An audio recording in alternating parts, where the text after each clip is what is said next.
नमस्कार, मी जितेंद्र पापळकर, विभागीय आयुक्त, छत्रपती संभाजीनगर। श्री गुरु तेग बहादूर हे शीख धर्माचे गुरु या त्यांची 350वी शहीदी समागम आपण नांदेड येथे आयोजित केलेला आहे।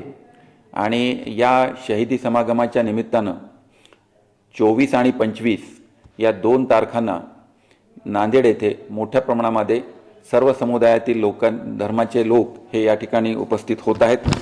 यामध्ये विशेषतः लबाना, मंजारा, बंजारा, शीख, शिकलगार आणि इतर समुदाय देखील या समुदायाचे लोक या ठिकाणी समाविष्ट होत आहेत। आणि 2 दिवसात चालणाऱ्या ह्या कार्यक्रमामध्ये या गुरु तेग बहादूरजी यांनी जे काही या समाजासाठी नव्हे, महाराष्ट्रासाठी नव्हे, भारताच्या सर्वच जनतेसाठी जे काही प्रार्थना, परोपकार आणि साधेपणा याच्या अनुषंगाने जे काही काम या निमित्ताने केलं ते जनतेपर्यंत पोहोचावं। भारतात नव्हे तर जगभरात गुरु तेग बहादूरजींच्या कामाचा प्रचार आणि प्रसार व्हावा या दृष्टिकोनातून ह्या शहीदी समागमाच्या 350व्या वर्षानिमित्त या कार्यक्रमाचे आयोजन या ठिकाणी होत आहेत। या निमित्ताने आपल्या राज्याचे आदरणीय मुख्यमंत्री, आपल्या देशाचे गृहमंत्री व इतर राज्यांचे मुख्यमंत्री देखील या कार्यक्रमामध्ये सहभागी होत आहेत। साधारणतः 10 लाख भाविक हे या निमित्ताने या नांदेडमध्ये सहभागी होतील अशी अपेक्षा आहे। त्यासाठी 8 लंगर आणि त्यांच्या सर्वांच्यासाठी निवासाची व्यवस्था ही देखील नांदेड येथे करण्यात येत आहे।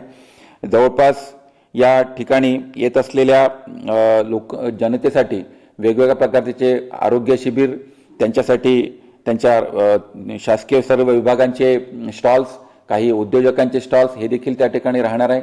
आपल्याला माझी या निमित्ताने आपल्या संभाजीनगर विभागातील सर्व जनतेला माझे आवाहन राहील, नव्हे महाराष्ट्रातील सर्व जनतेला माझे आवाहन राहील की आपण या निमित्ताने ह्या समागमाच्या कार्यक्रमामध्ये उपस्थित राहावं आणि जे काही गुरु तेग बहादूरजींच्या कामाचा प्रचार आणि प्रसार करण्यासाठी त्यांचे जे काही आपण ऑडिओ व्हिज्युअल्स आहेत त्याची देखील प्रचार प्रसिद्धी या निमित्ताने आपण तिथे करणार आहोत।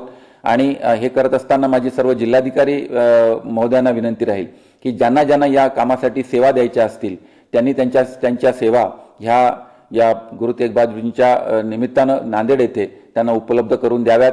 त्यामध्ये तुम्हाला वेगवेगळ्या पद्धतीने तिथे सेवा देता येतात। जवळपास तिथे 34-35 प्रकारच्या वेगवेगळ्या समित्याचं गठन या ठिकाणी करण्यात आलेलं आहे।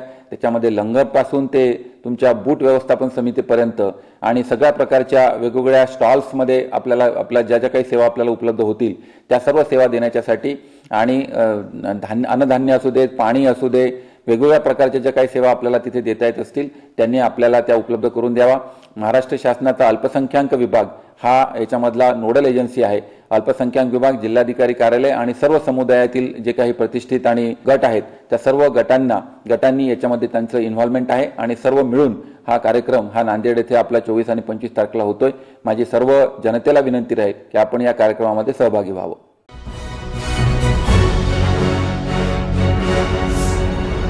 Thanks for watching Ekmat Digital.